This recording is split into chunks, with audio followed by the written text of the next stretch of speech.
Finalement, mesdames et messieurs, après tant de recherches, Ben Cormier en direct de la forêt à Sainte-Adèle. Et ça fait, excusez-moi, je ne sais pas si vous êtes en but ou pas, ça fait un bout que je suis avec Billy puis qu'on cherche ce petit champignon-là. Et qu'est-ce qu'on voit tout le temps? C'est celui-ci, qui est un amadou. L'amadou a des propriétés médicinales qui est reconnu plus longtemps par, je pense, que c'était Hippocrate ou en tout cas, quelqu'un de cet acte-là. Je pense que c'est lui. Puis ça fait partie de la pharmacopée, si on peut dire, légendaire du passé. Celui-ci aussi, vous le connaissez, il y en a beaucoup qui ne le connaissent pas. On l'appelle Polypore du bouleau, Pictoporus betulinus, maintenant appelé Fomitopsis betulina. Pourquoi? J'ai aucune idée, mais des fois, tu sais, vous savez, le monde a besoin d'inventer des niaiseries, fait qu'il y a peut-être une niaiserie pour ça. D'un champignon, les noms changent tout le temps, juste pour nous faciliter la tâche dans l'identification.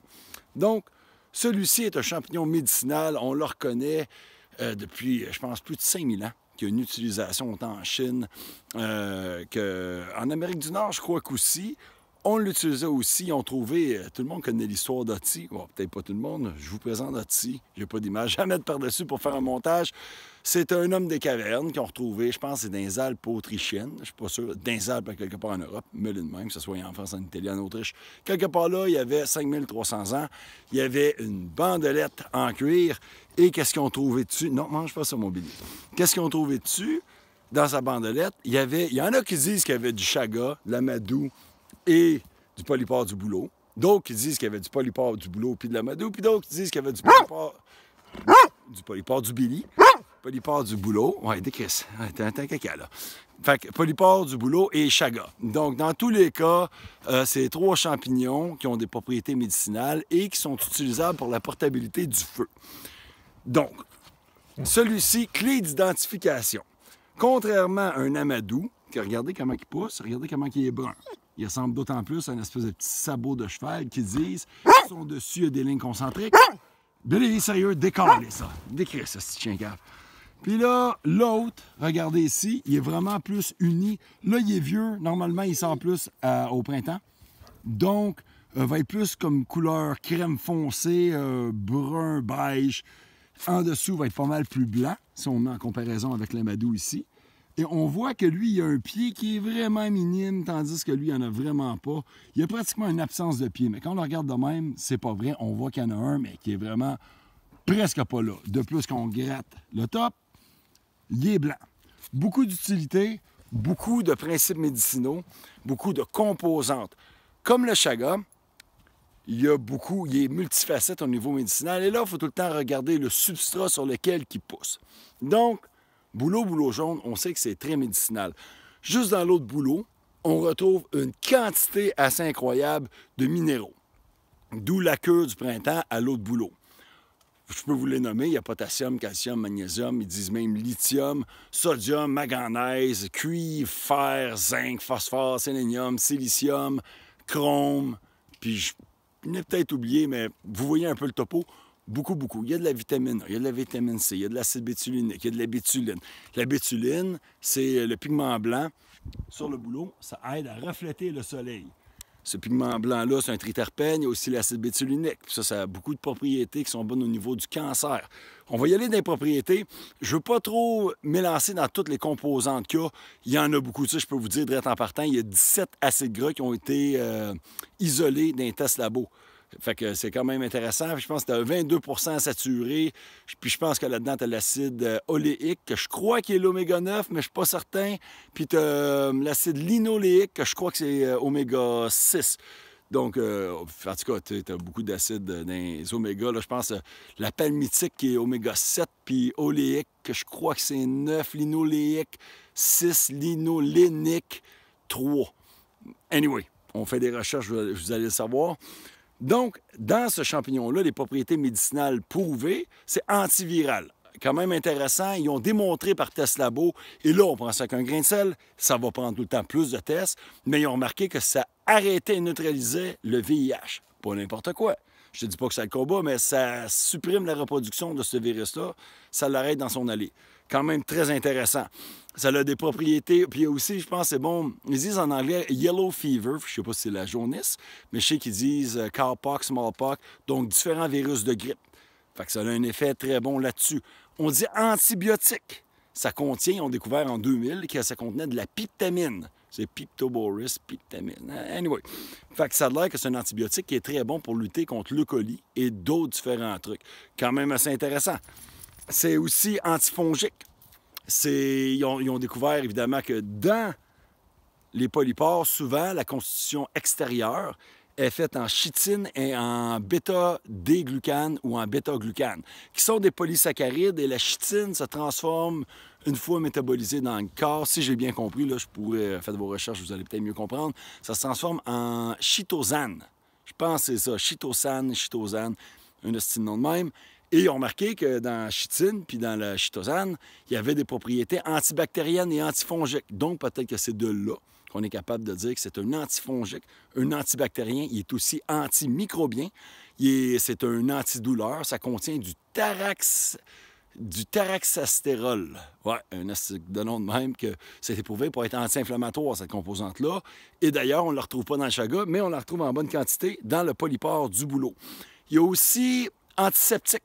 On peut faire un plaster avec ça, c'est quand même intéressant. Ça sert, il l'appelle aussi Razor Strop Fungus. On peut aiguiser et polir le métal, mais l'aiguiser, vraiment, qu'est-ce qu'il dit? C'est que tu peux même donner un petit côté antiseptique à ta lame.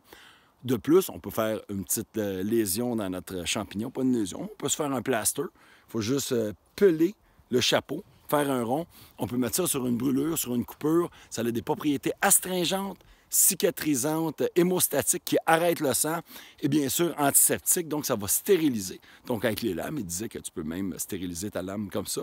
Puis ça a l'air que ça a déjà été utilisé pour polir le métal. Bon, je t'ai rendu où là? On avait dit antidouleur. Fait que, anyway, ça en fait pas mal. Oui, c'est vrai. C'est un parasitique, antiparasitique. Et là, c'était quoi la molécule? Je m'en souviens plus. Ah, c'est de l'acide agarique. Agaric acid en anglais. Ils ont démontré que, justement, ça fait longtemps que c'est utilisé pour les vers intestinaux, des troubles gastriques. Bien, ça contient de l'acide agarique. Je crois que ça se dit. Je l'ai appris en anglais, là, agaric acid. Puis qui ont démontré que l'agaric acide, c'est ça qui fait en sorte que ça nuit aux vers. C'est comme poison pour les vers, puis ça les chasse. Donc, ça a surtout été utilisé comme antiparasitaire. Donc, évidemment, c'est antioxydant. Et ça contient beaucoup de trucs comme les triterpènes, comme j'ai mentionné. La bétuline, l'acide bétulinique, c'est capable d'aller le métaboliser, pas en aussi grande quantité que dans le chaga. Dans tous les cas, lui serait plus utilisé comme un antiparasitaire, puis le chaga, bien, pour tout le reste, serait pas mal meilleur. Et encore là, j'imagine ça doit être encore débattable. Il va sûrement falloir plus d'études. Mais c'est quand même un champignon qui a été étudié beaucoup. Clé d'identification, je vous ai dit, il n'y a presque pas de pied. Le dessus, quand on le gratte, il devient blanc. En dessous, il y a des pores. Puis aussi, il faut dire aussi que le dessus, il est couleur un peu brun-beige. En dessous, les pores au début sont beaucoup plus blancs. Et là, on est rendu en hiver, ils vont virer un peu plus brunes comme celle-là. Lui, il est encore en pas pire état. Regardez la margine ici. Elle revient vers l'intérieur. Donc, il n'est pas direct les pores sur l'extérieur. Il y a une petite margine. C'est une bonne façon de l'identifier. Il n'y a pas vraiment de champignon avec lequel on peut le confondre. Il y en a un, là, c'est Cryptoporus valvola, une petite marde de même, là. Mais c'est un champignon, ça, qui vraiment pousse en boule et ouvre à la fin puis dégage ses spores, tandis que lui, il est vraiment étalé. Peut devenir relativement gros. Et bref, on peut en faire des décoctions et des extractions par alcool. Les décoctions, c'est tout le temps prouvé pour avoir les polysaccharides. Comme je vous ai dit, le bêta-glucane ou bêta-D-glucane dans son cas, c'est excellent pour supporter l'immunité. C'est aussi un neuroprotecteur, mais surtout un immunomodulateur. Ça pourrait presque rentrer dans la gamme des adaptogènes, c'est-à-dire que pour ton système immunitaire, celui-ci, s'il est trop actif, il va aller le moduler, et s'il est trop endormi, il va le stimuler. Et c'est fait par l'extraction à l'eau qu'on est capable d'aller sortir ça, tandis qu'au niveau des triterpénoïdes, des triterpènes, c'est une extraction par alcool, et c'est avec ça que tu vas aller chercher un peu plus les composantes antivirales, puis anticancéreuses. Quand même intéressant, contient de l'ergostérol, du fongistérol, puis comme je dis, le taraxastérol. Qu'est-ce qui est intéressant, comme la plupart des polypores, comme on a vu avec la tramette versicolore, l'ergostérol, quand on prend notre champignon, on le fait sécher au soleil, se convertit en vitamine D2 dans notre corps. Plus qu'on le fait sécher au soleil qui absorbe des rayons UV, plus qu'il va emmagasiner et nous donner de la vitamine D2. Ça a été prouvé, c'est intéressant. Maintenant, d'un champignon à l'autre, j'imagine que sa composition, sa teneur en ergostérol peut varier. C'est à vous d'étudier. On sait que la tramette versicolore, pour différentes raisons, est vraiment très efficace et agit sur le système immunitaire. Cause de la phagocytose. J'ai l'impression que lui aussi, il parle qu'il y a le même genre de processus de stimuler les cellules comme les macrophages, les monocytes, les phagocytes, ces affaires-là, qui sont des cellules blanches pour notre immunité. Il envoie des cytokines par les macrophages et qu'est-ce qu'ils appellent des interférones, qui est une autre sorte de cytokines. Et c'est comme un email, ça, dans le système immunitaire qui déclenche un réseau de cellules blanches qui viennent attaquer tel genre de cellules. D'ailleurs, ça a été prouvé aussi pour causer l'apoptose, d'où les antitumeurs. Donc, la mort cellulaire programmée, ça tue les cellules malignes et ça protège les cellules bénignes. Ça, bénignes, je pense que oui. En tout cas, les bonnes cellules. Bref, on récapitule vite fait.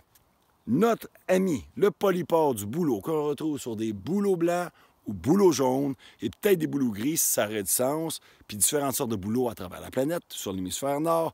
Il y a des margines, il y a des pores.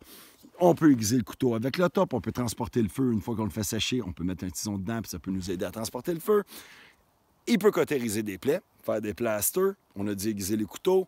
Je ne vais pas répéter le transportage de feu, mais je le répète direct là. Sinon, est un antiviral, un antibiotique, un anti-inflammatoire, un anti-cancer, un antitumeur, un antioxydant, un antiparasitique, un antifongique, un antimicrobien, un antibactérien, un antidouleur. Anti, ben des affaires, belle affaire. Donc, mettez ça dans vos pipes, fumez-les pas. Je vous conseille de l'étudier, puis c'est un champignon qui est normalement assez facile à identifier, identifiablement facilement. Fuck me, man. Facilement identifiable. Lors de vos premières excursions, vous checkez l'arbre. Puis là, vous voulez savoir si c'est vraiment bon, essayez d'étudier les arbres, savoir ce que les arbres composent. Celui-là, on sait qu'il y a beaucoup de bétuline, d'acide bétulinique, puis ça fait que des fois, tu as du salicylate de méthyle. Comme j'ai déjà mentionné l'année passée, tu as des monotropitocides qui sont des hétérocides, qui sont hydrosolvables, je crois, par hydrolyse. Fait que tu mets ça dans l'eau, puis là, ça dégage le salicylate de méthyle, qui fait que c'est un peu un antidouleur, en plus du taraxastérol. La vitamine D2 avec l'ergostérol, tu fais sécher au soleil, c'est merveilleux. La bétuline, l'acide bétulinique sont des triterpènes, et je pense que dans la classe des triterpénoïdes, font en sorte que c'est un antiviral, anti-cancer. Fait que c'est quand même intéressant. Donc, beaucoup d'études ont été faites là-dessus. J'imagine qu'il va y avoir beaucoup d'autres études qui vont être faites là-dessus. Il y a des trucs au niveau de la pharmacie qui sont bonnes. Au niveau de manger ça, c'est pas très, très bon. C'est très amer. Tout principe amer, normalement, est bon pour la circulation sanguine, pour le foie, pour faire sécréter de la bile. Bon pour la digestion aussi. Mettez ça dans votre tête et faites vos études sur ce magnifique champignon que, calisse, ça a été long de trouver. Normalement, il y en a partout. Et là, c'est tout le temps, tu sais, vous voyez autour de moi, il y a quand même pas mal de boulot. Et j'en trouvais qui étaient seulement dans les airs, bien haut, des gros spécimens. Ça a l'air que ça peut aller jusqu'à 10 pouces. J'en ai vu des quand même très, très gros. Ça fait des belles formes. C'est un beau champignon. Moi, je laisse plutôt ces arbres, je prends du chaga. Mais advenant que j'avais un parasite, je vous dirais, prenez ça pour justement l'acide agarique que ça contient. Puis là, je n'ai pas rentré vraiment dans toutes les composantes que ça a. Ça en contient un ostique de gang. Donc, ça a aussi des bêta-carotènes, pour la vitamine A. Puis je pense que ça contient aussi de la lycopène, que ça, je ne sais pas trop c'est quoi, mais je sais que j'ai vu ça dans quelques plantes et quelques champignons. Donc, lui en possède. Faites vos études, vous allez voir que le polypore du bouleau, qui est un des premiers champignons que j'ai commencé à étudier en 2015, je l'avais étudié, puis je me souvenais justement qu'il était antioxydant, anti-cancer, anti-ci, anti-ça, mais que le chaga était meilleur. Puis le chaga, bien, même chose pour la portabilité du feu. On peut le prendre, mais le chaga, il possède encore beaucoup d'autres composants, puis un peu plus spécial comme champignon. Néanmoins, celui-là ne reste pas moins intéressant. Donc, Benoît Cormier en direct de Sainte-Adèle avec Billy Lavorton qui est parti se promener dans la petite forêt de bouleaux et de sapins, de tous ces beaux petits voisins. Je vous dis, restez sauvages, touchez-vous, touchez-moi, faites vos recherches, étudiez vos champignons médicinaux. Et si vous êtes chanceux, vous allez tomber là-dessus. En termes de stratégie médicinale, c'est toujours un bon champignon à avoir sous sa poche et vous pouvez en faire des soupes et le mélanger à d'autres champignons, comme exemple le chaga, le red-belted polypore, l'amadou ou la tramette versicolore pour faire inclure dans votre stratégie médicinale, si je peux dire, pour venir aider votre corps à avoir plus de bonne essence, pour pouvoir gérer une meilleure immunité et prévenir des cancers et des petites bébites. Je vous rappelle que notre corps ne décide pas, nous, on ne décide pas ce que notre corps fait avec les nutriments qui vont dedans, mais cependant, on décide ce qui va dedans. Billy, qu'est-ce que tu en penses? Ça a l'air qu'il n'en pense rien. Ben et Billy à Saint-Adèle qui vous dit « Touchez-moi! Salut! »